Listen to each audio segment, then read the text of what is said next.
నమస్తే, welcome to prime debate. నేను మీ బ్రహ్మనాయుడు. భారతదేశం హిందూ దేశం,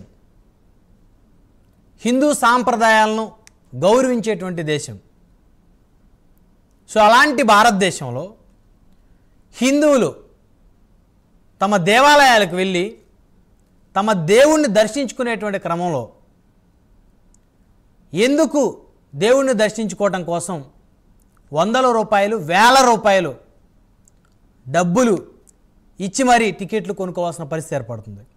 అదే ఒక క్రిస్టియన్ చర్చికి వెళ్తే టికెట్ ఉంటుందా? ఒక ముస్లిం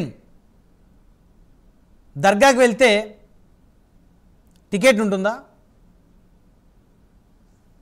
ఎక్కడైనా ఒక ముస్లిం మసీద్కి వెళ్ళిన క్రమంలో టికెట్ ఇచ్చి వెళ్ళినటువంటి పరిస్థితులు ఎక్కడైనా ఉన్నాయా దేశంలో? ఒక క్రిస్టియను చర్చికి వెళ్ళేటువంటి క్రమంలో తమ ఆరాధించేటువంటి యేసుక్రీస్తు దగ్గరికి వెళ్ళేటువంటి క్రమంలో డబ్బులు ఇచ్చి మరీ వెళ్ళే పరిస్థితి ఎక్కడన్నా ఉందా? కానీ ఎందుకు హిందూ దేశంలో హిందువులకి ఇలాంటి పరిస్థితి ఏర్పడుతుంది? హిందూ దేవాలయాలు ఎందుకు ప్రభుత్వాలకి ఆదాయ మార్గాలుగా మారాయి? పోనీ హిందూ దేవాలయాల్లో ఉండేటువంటి ఆ ప్రభుత్వాలకు సంబంధించి ఏదైతే ఖజానాకి ఏదైతే వస్తుందో, పోనీ దేవుడి ఖజానాకి ఏదైతే వస్తుందో ఆ డబ్బులు ప్రభుత్వాలు సక్రమంగా హిందూ దేవాలయాలకి ఉపయోగిస్తూ ఉన్నారా? సో దేశవ్యాప్తంగా కలకలం రేపుతున్నటువంటి తిరుమల శ్రీ వెంకటేశ్వర స్వామి వారి లడ్డూ ప్రసాదంలో జరిగినటువంటి ఆ కల్తీ ఏదైతే ఉందో, స్వామివారి లడ్డూ ప్రసాదంతో పాటు ఇతర ప్రసాదాల్లో వాడేటువంటి నెయ్యికి సంబంధించి ఆ నెయ్యిలో జంతు మాంసం, కొవ్వు, అదేవిధంగా ఫిష్ ఆయిల్ కలిసినటువంటి ఆ అపచారం ఏదైతే ఉందో ఇప్పుడు దేశవ్యాప్తంగా చర్చ జరుగుతూ ఉంది. సో హిందూ మనోభావాలు దెబ్బతిన్నాయి. దీన్ని కప్పిపుచ్చడం కోసం గత ప్రభుత్వాలకు సంబంధించిన పెద్దలు రకరకాలుగా మాట్లాడుతున్నటువంటి పరిస్థితి. సో శ్రీవాణి ట్రస్ట్ 2019లో వైఎస్ఆర్ కాంగ్రెస్ పార్టీ అధికారంలోకి వచ్చిన తర్వాత శ్రీవాణి ట్రస్ట్ ఏర్పాటు చేసింది. అంటే ఇక్కడ ఈ ట్రస్ట్లో ఒక్కొక్క టికెట్ ఖరీదు 10,000 రూపాయలు, అక్షరాల 10,000 రూపాయలు. వెంకటేశ్వర స్వామి దర్శనాన్ని చేసుకునేందుకు బ్రేక్ దర్శనం శ్రీవాణి ట్రస్ట్ ద్వారా 10,000 రూపాయలు ప్లస్ 500, 10,500 రూపాయలు టికెట్ పెట్టుకుంటే ఒక హిందువు తాము కొలిసేటువంటి భగవంతుడి దగ్గరికి వెళ్ళి దర్శించుకునేటువంటి ఆ కార్యక్రమంలో భాగంగా 10,500 రూపాయలు పెట్టాల్సినటువంటి పరిస్థితి. ఇప్పటి వరకు 10 లక్షల మంది భక్తులు దర్శనం చేసుకున్నారు శ్రీవాణి ట్రస్ట్ ద్వారా. దాదాపు 1,000 కోట్ల రూపాయల పైనే శ్రీవాణి ట్రస్ట్ ద్వారా డబ్బులు వచ్చినటువంటి పరిస్థితి. అయితే ఆ డబ్బులు సక్రమంగా తిరుమల వెంకటేశ్వర స్వామి వారికి చెందాయా, టీటీడీకే చెందాయా, లేకపోతే పక్కదారి మళ్ళాయా అనే దాని మీద కూడా ఆల్రెడీ ఎంక్వైరీ కూడా జరుగుతోంది. శ్రీ వెంకటేశ్వర ఆలయ నిర్మాణ ట్రస్ట్, ఇదే శ్రీవాణి ట్రస్ట్, 124 కోట్ల రూపాయలతో 163 ప్రైవేట్ టెంపుల్స్ను జీర్ణోద్ధరణ చేశారు ఈ శ్రీవాణి ట్రస్ట్కి వచ్చినటువంటి ఆ నిధులను ఉపయోగించి. 478 కోట్ల 70 లక్షలతో 4,787 భజనా మందిరాలు నిర్మించారు. తిరుపతి దగ్గర రామచంద్రాపురం మండలంలో రీకన్స్ట్రక్షన్ చేసినటువంటి గుడికి 4 లక్షలు ఖర్చు అయితే ముందు ఒకటి యాడ్ చేసి 14 లక్షలు విత్డ్రా చేసుకున్నటువంటి ఒక ఉదంతం ఏదైతే ఉందో అది ప్రస్తుతం కలకలం రేపుతోంది. విజిలెన్స్ ఎంక్వైరీలో బయటపడింది ఈ అంశం. అదేవిధంగా ఈ డబ్బులతోటి శ్రీవాణి ట్రస్ట్కి వచ్చినటువంటి డబ్బులతోటి SC/ST కాలనీలు, ఫిషర్మెన్ కాలనీలు నిర్మించాలనేది ముఖ్య ఉద్దేశం. అయితే ఏం చేశారు? టీటీడీ దేవాలయాలకి రోడ్లు, LED బోర్డులకు, ఫినిషింగ్లకు, డైనింగ్ హాల్స్కి ఖర్చు పెట్టారు. అంటే ఇవన్నీ పోగా దాదాపు 520 కోట్ల రూపాయల డబ్బు దారి మళ్ళిందని చెప్పేసి సాక్షాత్తు విజిలెన్స్ డిపార్ట్మెంటే తేల్చింది. ఇది ఎవరో ప్రస్తుతం ప్రభుత్వంలో ఉన్నటువంటి నాయకులు ఎవరో మాట్లాడినటువంటిది కాదు, విజిలెన్స్ డిపార్ట్మెంటు చేసినటువంటి ఎంక్వైరీ తేలింది. అక్షరాల 520 కోట్ల రూపాయల డబ్బులు దారి మళ్ళీ అంటే డబ్బులకి రెక్కలు వచ్చి ఎగిరిపోయాయి. మరి ఎవరి జేబుల్లోకి పోయాయి? అంటే దేవుడంటే భక్తి లేదు, దేవుడంటే భయం లేదు. బైబిల్ పట్టుకునేటువంటి వారిని తీసుకొని వచ్చి టీటీడీ చైర్మన్గా కూర్చోబెడితే, ఏదైతే అవినీతి ఆరోపణలు ఎదుర్కొని మందిని ముంచినటువంటి వారిని తీసుకొని వచ్చి మరి ఈ టీటీడీ బోర్డు మెంబర్ల స్థానాల్లో వారిని కూర్చోబెడితే ఇంకా వారికి భక్తే ఉంటుంది. అంటే ఒక ప్రభుత్వ ఉద్యోగం ఇచ్చేటువంటి క్రమంలో ప్రభుత్వం ఆ ఉద్యోగికి ఏదైనా క్రిమినల్ బ్యాక్గ్రౌండ్ ఏమన్నా ఉందా అని చెప్పేసి పోలీస్ సర్టిఫికేట్ కంపల్సరీగా తీసుకుంటుంది, ప్రత్యేకించి అసలు గ్రూప్ 1 ఆఫీసర్లకి.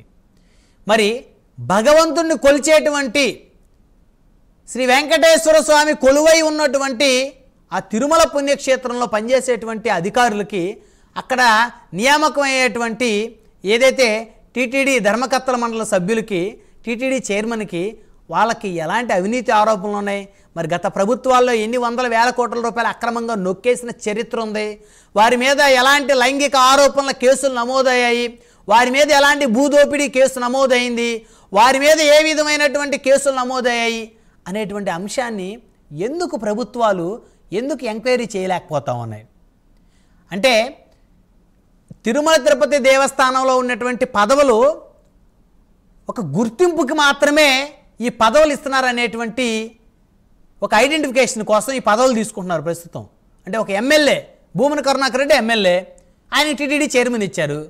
మరి ఆయన ఎమ్మెల్యేగా ప్రజలకు సేవ చేయాలా? నియోజకవర్గంలో ఉండే 2,50,000 మందికి టీటీడీ చైర్మన్గా టీటీడీలో ఏం జరుగుతుంది? అన్యమత ప్రచారాలు జరుగుతూ ఉన్నాయా? ఎక్కడేం జరుగుతూ ఉంది? ప్రసాదాల్లో కల్తీ జరుగుతూ ఉందా? స్వామివారి సన్నిధిలో ఎలాంటి ఘోరాలు అకృత్యాలు జరుగుతూ ఉన్నాయి? ఎలాంటి అసాంఘిక చర్యల కార్యక్రమాలు జరుగుతూ ఉన్నాయి అని వారు కాన్సన్ట్రేషన్ చేసే సమయం ఏముంటుందో వారికి? రాజకీయ నాయకులకి, వ్యాపారవేత్తలకి, రాజకీయ నిరుద్యోగులకి ప్రస్తుతం ఆలయాలు, ఒక తిరుమల తిరుపతి దేవస్థానమే కాదు, మిగతా ఏ దేవస్థానమైనా ఆ దేవస్థాన చైర్మన్గా రాజకీయ నిరుద్యోగులు వస్తూ ఉన్నారు. అసలు వారికి వారు పూర్తిగా హిందువులా, లేకపోతే వారి ఇంట్లో వారి భార్య బిడ్డలు అన్ని మతాన్ని మరి ప్రచారం చేసేటువంటి వ్యక్తుల అనేటువంటి వెరిఫికేషన్ లేకుండా పోయిన దుస్థితిలో హిందూ సమాజానికి మకిలం పడుతుంది. హిందూ సాంప్రదాయాలు మంటగలిసిపోతూ ఉన్నాయి. హిందువుల్లోనే కులాలుగా, ప్రాంతాలుగా, రాజకీయాలుగా, పార్టీలుగా విడిపోవటం వల్ల హిందువుల్లో ఐక్యమత్యం లోపిస్తూ ఉంది. మళ్ళీ చెప్తా ఉన్నాను, భారతదేశం హిందూ దేశం, ఈ భారతదేశం ఇది హిందువులది. ఈ హిందువులందరినీ కూడా అన్యమత ప్రచారకులు ఎవరైతే ఉన్నారో మరి వారిని డబ్బుతోటి మరి వారికి ఆశ చూపో, లేకపోతే ఇంక ఇతరితర మరి ఏం చేసి మారుస్తారో కానీ మరి ఇతర మతాల్లోకి మార్చడం ఈ మధ్య బాగా ఎక్కువైపోతూ ఉంది. మరి ఏ హిందువు కూడా ఇతర అన్య మతస్థుల్ని మరి హిందూ ధర్మంలోకి మార్చిన ప్రక్రియ అయితే నాకు తెలిసి అయితే నేను ఒక్కటి కూడా చూడలే ఇప్పటి వరకు.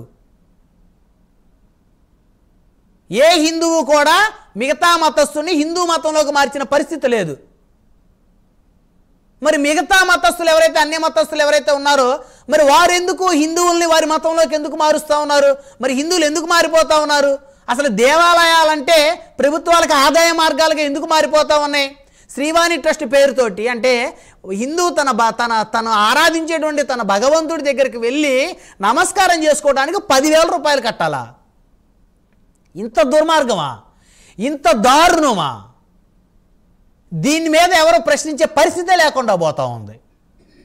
అంటే ఇక భవిష్యత్తులో ఈ భారతదేశంలో హిందూ మత సాంప్రదాయాలు మంట కలిసి పోతా ఉన్నాయి. రాజకీయ నిరుద్యోగులకి దేవాలయాల చైర్మన్ల పదవులు కిరీటంలా మారబోతా ఉన్నాయి. ఖచ్చితంగా ప్రతి హిందువు కూడా మేల్కొనకపోతే హిందూ మత సాంప్రదాయాలు దెబ్బతింటాయి. ముఖ్యంగా దేవాలయాల్లో వందలు వేల రూపాయలతోటి దేవుడి దర్శనానికి విక్రయించేటువంటి టికెట్ల మీద విచారణ జరగాలి. అలాంటి టికెట్లను అసలు ప్రభుత్వాలు రద్దు చేయాలి. ఒక హిందువు తన గుడికి వెళ్ళి తన భగవంతుని ప్రార్థించడం కోసం ఈ హిందూ దేశంలో వేల రూపాయల డబ్బులు ఎందుకు చెల్లించాలి?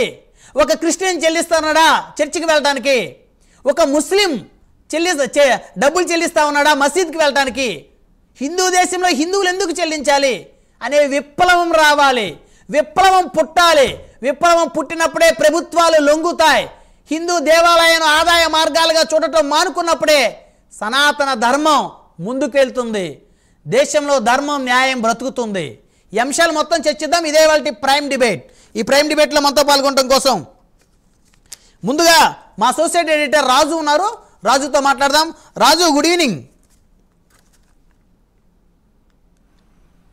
Good evening Brahmanaidu. మొత్తానికి శ్రీవాణి ట్రస్ట్, ఈ శ్రీవాణి టికెట్లు 2019లో వైఎస్ఆర్ కాంగ్రెస్ పార్టీ అధికారంలోకి వచ్చిన తర్వాత ఏర్పాటు చేసింది.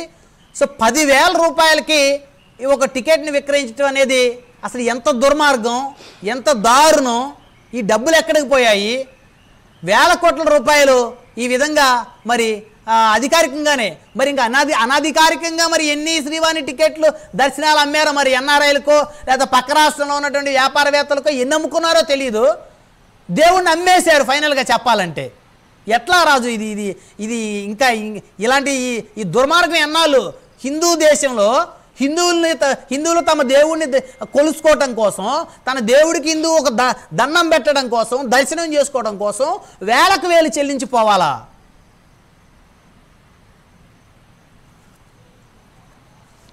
రైట్ బ్రహ్మనాయుడు, మీరు కొన్ని వ్యాలిడ్ పాయింట్స్ లేవనెత్తారు. ఎస్పెషల్లీ ఈరోజు దేశవ్యాప్తంగా, ఎస్పెషల్లీ మన ఆంధ్రప్రదేశ్ విషయానికి వస్తే, ఇక్కడ దేవుణ్ణి దర్శించుకోవాలి అంటే ముందు ఒక ధరని నిర్ణయిస్తారు స్వామివారు. అంటే మనం మనసులో కొలుచుకునేటటువంటి ఒక స్వామి రూపాన్ని చూడాలి అంటే ఖచ్చితంగా డబ్బులు చెల్లిస్తే కానీ ఆ స్వామి దర్శనం కానటువంటి పరిస్థితి ఈరోజు రాష్ట్రంలో ఉన్నటువంటి అనేక ఆలయాల్లో ఉన్నటువంటి సిచ్యువేషన్ మనం చూస్తూ ఉన్నాం. అయితే దీనికి సంబంధించి మీరు చెప్పినట్టు తిరుమల తిరుపతి దేవస్థానంలో అనేక అవినీతి అక్రమాలు జరిగాయి అనేది నిర్విధాంశం ఇక్కడ. ఎందుకంటే దాదాపు 520 కోట్ల రూపాయల అవినీతి జరిగింది. 18 అంశాలకు సంబంధించి అనేటటువంటి విషయాన్ని ఇటీవల జరిగినటువంటి విజిలెన్స్ విచారణలో తేలింది. విజిలెన్స్ ఇచ్చినటువంటి నివేదికలో అనేక రకాలైనటువంటి అంశాలు వచ్చాయి. అందులో ఎస్పెషల్లీ మీరు ఇప్పుడు చెప్తున్నటువంటి శ్రీవాణి నిధులకు సంబంధించి, సో ఇందాక మీరు చెప్పినటువంటి ఏదైతే ఈ నిధులను పక్కదారి పెట్టే దాదాపు 1000 కోట్లకు పైచిలకు అన్నారో, అందులో ఎస్పెషల్లీ అసలు ఈ శ్రీవాణి అనేటటువంటి ప్రాజెక్ట్ని ఓపెన్ చేయడానికి కారణం ఏంటి అంటే, మత మార్పిడిలు ఆపాలి, ఎస్సీ ఎస్టీ మత్స్యకార ప్రాంతాల్లో భజన మందిరాలు నిర్మించి వాళ్ళని హిందూ మతం వైపు ఆకర్షితులను చేయాలి, అక్కడ ఉన్నటువంటి వాళ్ళని ఇతర మతస్థులు ప్రలోభపెట్టి వాళ్ళ మతాల్లోకి చేర్చుకుంటున్నారు కాబట్టి అన్య మత మార్పిడిలను నివేదించాలి అంటే దీనికి ఉన్నటువంటి ఏకైక మార్గం హిందూ మతం అక్కడికి వెళ్ళాలి. సో హిందూ మతం అక్కడికి వెళ్ళాలి అంటే అక్కడ భజన మందిరాలు లేకపోతే వాళ్ళకి అవసరమైనటువంటి ఆలయాలు నిర్మించినట్లయితే అప్పుడు దీనికి సంబంధించినటువంటి ఆధ్యాత్మికత వాళ్ళకి వెళ్తుంది అనేటటువంటి ఏకైక ఉద్దేశంతో దీన్ని ఏర్పాటు చేశారు. గతంలో కూడా ఉంది. ఈరోజు శ్రీవాణి అని చెప్పి 10,000 రూపాయలు ట్రస్ట్కి, అలాగే 500 రూపాయల దర్శనానికి ఏ విధంగా అయితే తీసుకున్నారో, అప్పుడు ఇలాంటివి ఏమీ తీసుకోకుండా మన గుడి అనేటువంటి ఒక కార్యక్రమం కావచ్చు, అంతేకాకుండా కొన్ని కార్యక్రమాలను పెట్టి ఇదే మత్స్యకార గ్రామాల్లో, మత్స్యకార ఎస్సీ ఎస్టీ గ్రామాల్లో కూడా దేవాలయాలు నిర్మించారు. ఇక్కడ ఇంకొక విషయం ఏంటంటే, గతంలో టీడీపీ హయాంలో అక్కడ ఉన్నటువంటి మత్స్యకార గ్రామాలు, ఎస్సీ ఎస్టీ గ్రామాల్లో ఉన్నటువంటి యువకులకు అర్చకత్వంలో కూడా శిక్షణ ఇచ్చారు. ఎందుకంటే అక్కడ ఉన్నటువంటి ఆలయంలో పూజలు చేయాలి అంటే బయట నుంచి మళ్ళీ అక్కడికి ఒక పూజారి వెళ్ళి పూజ చేయకుండా ఎస్సీ ఎస్టీలు మత్స్యకారులు కూడా శ్వేత అనేటటువంటి ఒక బిల్డింగ్లో తిరుపతిలో వాళ్ళకి శిక్షణ ఇచ్చి సర్టిఫికేట్ ఇచ్చి వాళ్ళ చేత అక్కడ పూజలు చేయించినటువంటి పరిస్థితి గతంలో జరిగింది. కానీ ఇప్పుడు ప్రభుత్వం అధికారంలోకి వచ్చాక, వైఎస్ఆర్ కాంగ్రెస్ పార్టీ అధికారంలోకి వచ్చాక ఈ ఏదైతే శ్రీవాణి ట్రస్ట్ని ఏర్పాటు చేసినటువంటి పరిస్థితి, సో దీంట్లో ఎలా అంటే రకరకాలైనటువంటి, అంటే అవసరం లేని చోట కూడా నిధుల్ని ఖర్చు పెట్టి దాదాపు 25% వరకు కూడా ఉన్నటువంటి వాటికంటే ఎక్కువ బిల్లులు చెల్లించారు అనేది ఇక్కడ మనకు స్పష్టంగా తెలుస్తుంది. మనం చెప్పే మాట కాదు, ఇది విజిలెన్స్ తేల్చినటువంటి అంశం. ఇక్కడ మీరు ఇంకొక విషయం అన్నారు, ఈరోజు దేశంలో రాష్ట్రంలో దేవుడిని దర్శించుకోవాలి అంటే టికెట్ల రూపంలో ఈరోజు వెళ్ళి స్వామివారికి డబ్బులు చెల్లించాలి అనేటటువంటి ఒక అంశాన్ని మీరు తీసుకొచ్చారు. ఇక్కడ ప్రతి ఒక్కరు కూడా ఆలోచించాల్సినటువంటి విషయం ఏంటంటే, ఆంధ్రప్రదేశ్లో దేవాదాయ ధర్మాదాయ శాఖ అని ఉంది. దేవ ఆదాయము, ధర్మ ఆదాయము, దేవుళ్ళ మీద వచ్చేటటువంటి ఆదాయము, ధర్మం మీద వచ్చేటటువంటి ఆదాయము మీద నడిచేటటువంటి ఒక శాఖ ఈరోజు రాష్ట్రంలో ఉండడం దౌర్భాగ్యకరమైనటువంటి పరిస్థితి. అంటే దేవుళ్ళ మీద వచ్చేటటువంటి ఆదాయంతో ఈరోజు ఆలయాలని అభివృద్ధి చేస్తామని చెప్పేటటువంటి సిచ్యువేషన్. ఫర్ ఎగ్జాంపుల్, ఇక్కడ మనం ఎవరి మతాలకి కూడా వ్యతిరేకం కాదు, సర్వ మత సౌభ్రాతృత్వంతో ఈరోజు దేశం ఉంది, రాష్ట్రం ఉంది. అయితే ఇక్కడ ఏంటి అంటే వక్ఫ్ ఇప్పుడు ముస్లిమ్స్కి సంబంధించి వాళ్ళు ఎక్కడికైనా హజ్ యాత్రలకు వెళ్ళాలి అంటే దానికోసం ఒక ప్రత్యేకమైనటువంటి నిబంధనలు ఉన్నాయి. ప్రభుత్వమే డబ్బులు ఇచ్చి హజ్ యాత్రలకి దరఖాస్తులు ఆహ్వానించి మరీ ప్రభుత్వ డబ్బులతోటి తీసుకెళ్తుంది. జెరూసలేం యాత్రలు అనేసి వైఎస్ జగన్మోహన్ రెడ్డి అధికారంలోకి వచ్చేసాక జెరూసలేం యాత్రలు చెప్పి క్రిస్టియన్స్ని అక్కడ తీసుకెళ్తున్నారు. దానికి ప్రభుత్వమే నిధులు ఇస్తోంది. కానీ హిందువులు మాత్రం ఏదైనా గుడికి వెళ్తే వాళ్ళే డబ్బులు కట్టాలి తిరిగి. ఎంత దౌర్భాగ్యకరమైనటువంటి విషయం ఇది అనేది ఇక్కడ మనకు స్పష్టంగా తెలుస్తుంది. ప్రభుత్వాలు ఆలయాల మీద పడి ఏ విధంగా దోచుకుంటున్నాయని ఒక చిన్న ఎగ్జాంపుల్ చెప్తాను మీకు. ప్రతి ఆలయం కూడా తిరుమల తిరుపతి దేవస్థానంతో పాటు రాష్ట్రంలో ఉన్నటువంటి 6A టెంపుల్స్ అంటాం. ఈ 6A టెంపుల్స్ అంటే కొంత ఆదాయాన్ని మించి ఎక్కువ ఆదాయం వచ్చేటటువంటి టెంపుల్స్ ప్రభుత్వానికి ప్రతి దేవుడు ఈ 6A టెంపుల్స్లో కొలువైనటువంటి ప్రతి దేవుడు ప్రభుత్వానికి కప్పం కట్టాలి, అంటే పన్ను కట్టాలి. ఏంటంటే ఆ పన్ను CGF కామన్ గుడ్ ఫండ్ కింద డబ్బులు కట్టాలి. ఎండోమెంట్ అడ్మినిస్ట్రేటివ్ ఫండ్ EAF కింద ఈ దేవాలయాలు ప్రభుత్వానికి ప్రతి ఏటా కూడా ట్యాక్స్ చెల్లించాలి, అంటే కప్పం కట్టాలి. కడితే ఆ డబ్బుతోటి దేవాదాయ ధర్మాదాయ శాఖ నడుస్తోంది. ఇది ఈరోజు రాష్ట్రంలో ఉన్నటువంటి పరిస్థితి. సో ఈ విధంగా జరుగుతూ ఉన్నటువంటి నేపథ్యంలో ఎప్పుడైతే ప్రభుత్వాల పెత్తనం రాజకీయ పెత్తనం ఆలయాల మీద పడిందో ఆ ఆలయాల్లో ఉన్నటువంటి ఆధ్యాత్మికత నశిస్తూ వస్తోంది అనడానికి ఇటీవల జరుగుతున్నటువంటి పరిణామాలే ప్రధానమైనటువంటి కారణం. ఎందుకంటే ప్రపంచ ప్రఖ్యాత ఆధ్యాత్మిక క్షేత్రమైనటువంటి తిరుమలలో ఈరోజు లడ్డూలో వాడినటువంటి నెయ్యి తాలూకా సంబంధించినటువంటి అంశాలు ప్రతి ఒక్కరిని కూడా బాధ రేకెత్తిస్తూ ఉన్నటువంటి పరిస్థితి. సో ఇవన్నీ ఎలా జరిగాయి? అక్కడ సరైనటువంటి పరిపాలన లేకపోవడం. రాజు కరెక్ట్గా ఉంటే కింద పనిచేసే వాళ్ళు కరెక్ట్గా ఉంటారు. అసలు అక్కడ ఈఓగా నియమించినటువంటి వ్యక్తి ధర్మారెడ్డే ఆ పదవికి అనర్హుడు. ఎందుకు? సర్వీస్ రూల్స్ ప్రకారం ఈఓగా ఉండాలి అంటే IAS అధికారి ఉండాలి. సో ధర్మారెడ్డి IAS అధికారు కాదు, ఆయన IDES అధికారి, ఇండియన్ డిఫెన్స్ ఎస్టేట్ సర్వీస్కి సంబంధించినటువంటి ఒక అధికారి. ఈయన అక్కడ డిఫెన్స్కి సంబంధించినటువంటి ఆస్తులను కాపాడడానికి ఉండేటువంటి ఒక ఎన్ఫోర్స్మెంట్ అధికారి మాత్రమే. ఈయన్ని తీసుకొచ్చి దేవాలయాన్ని అప్పగించి ప్రపంచ ప్రఖ్యాత దేవాలయాన్ని ఆ చేతిలో పెడితే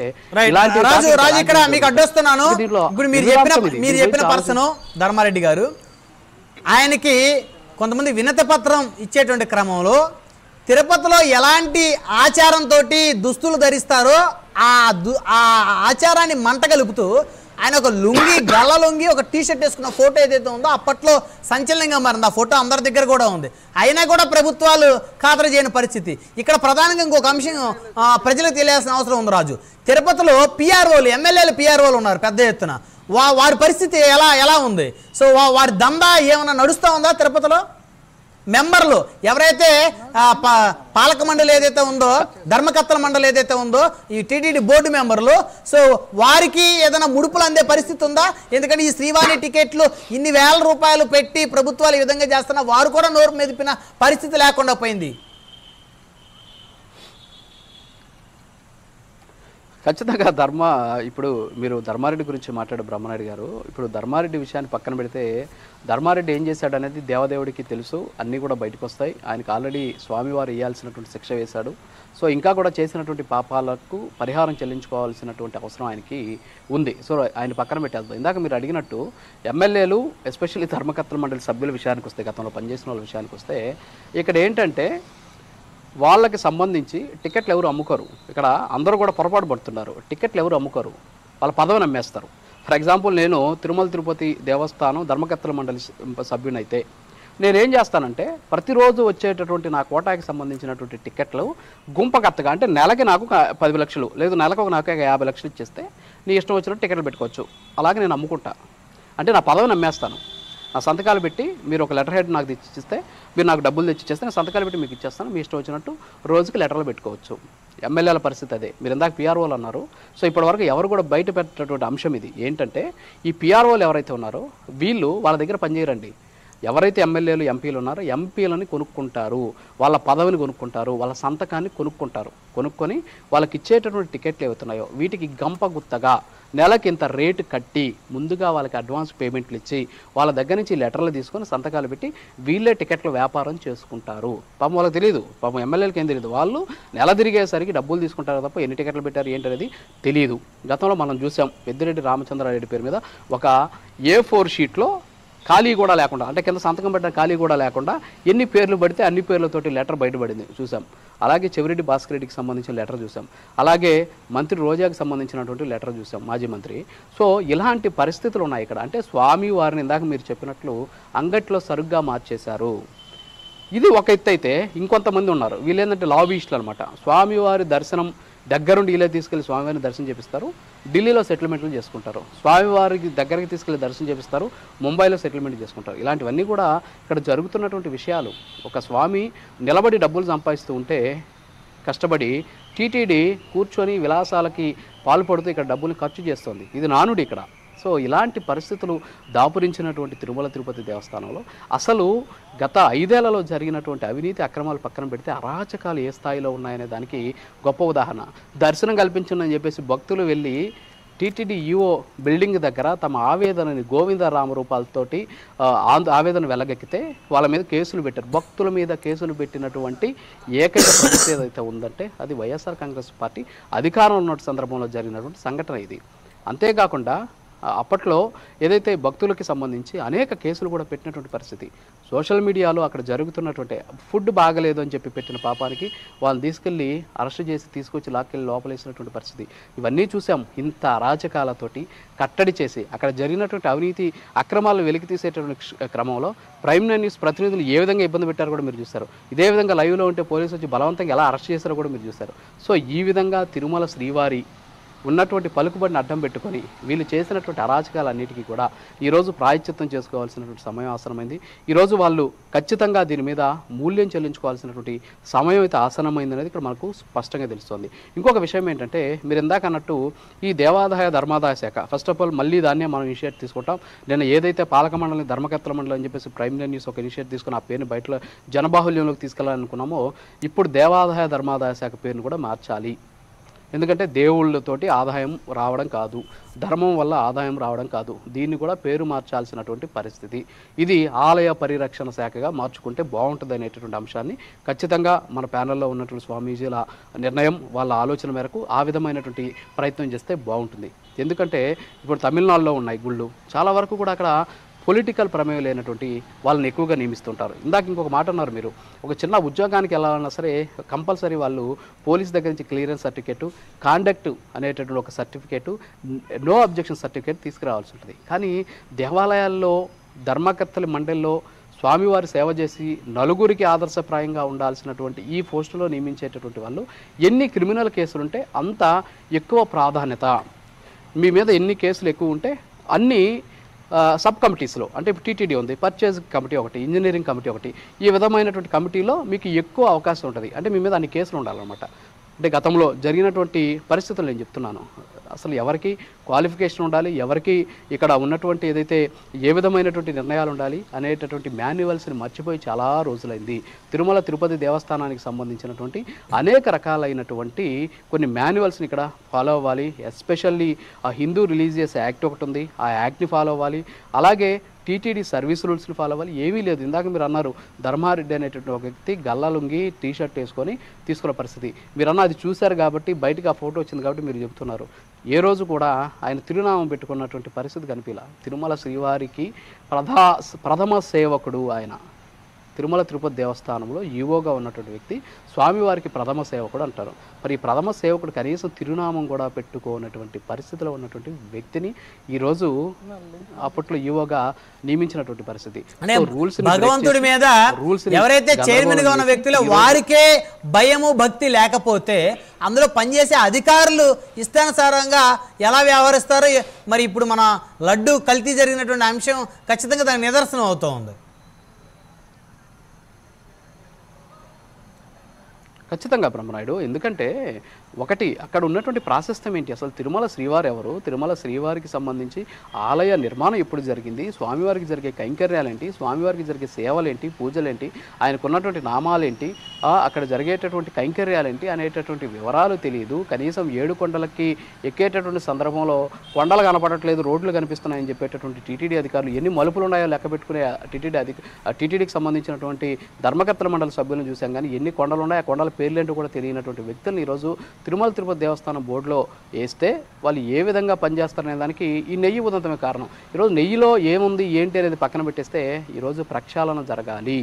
ఖచ్చితంగా తిరుమల తిరుపతి దేవస్థానానికి సంబంధించి స్వామివారి మీద భక్తి విశ్వాసాలు ఉన్నటువంటి వాళ్ళని, స్వామివారికి సంబంధించినటువంటి నామాన్ని నలుదిశలా వ్యాపింపజేసేటటువంటి శక్తి, అలాగే ఆ స్థాయి ఉన్నటువంటి వాళ్ళని అక్కడ నియమించాల్సినటువంటి పరిస్థితి ఉంది.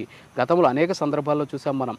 తిరుమల తిరుపతి దేవస్థానంతో పాటు మరికొన్ని ఆలయాల్లో ఉన్నటువంటి ధర్మకర్తలు ఏ విధంగా పనిచేశారు అనేది మనం చూసాం. ఎందుకంటే ఎంత దారుణమైనటువంటి విషయం అంటే, ఇప్పుడు తిరుమల తిరుపతి దేవస్థానం తిరుమలకి వెళ్ళి స్వామివారిని దర్శనం చేసుకొని అలా బయటికి రాగానే రైట్ సైడ్లో, లెఫ్ట్ సైడ్ అంటే గుడికి లెఫ్ట్ సైడ్లో, గుడివైపు నుంచి లెఫ్ట్ సైడ్లో చూస్తే హతీరాంజీ మఠం అని ఉంటుంది. హతీరాంజీ బావాజీ తోటి స్వయంగా తిరుమల శ్రీవారు వచ్చి పాచికలాడారనమాట.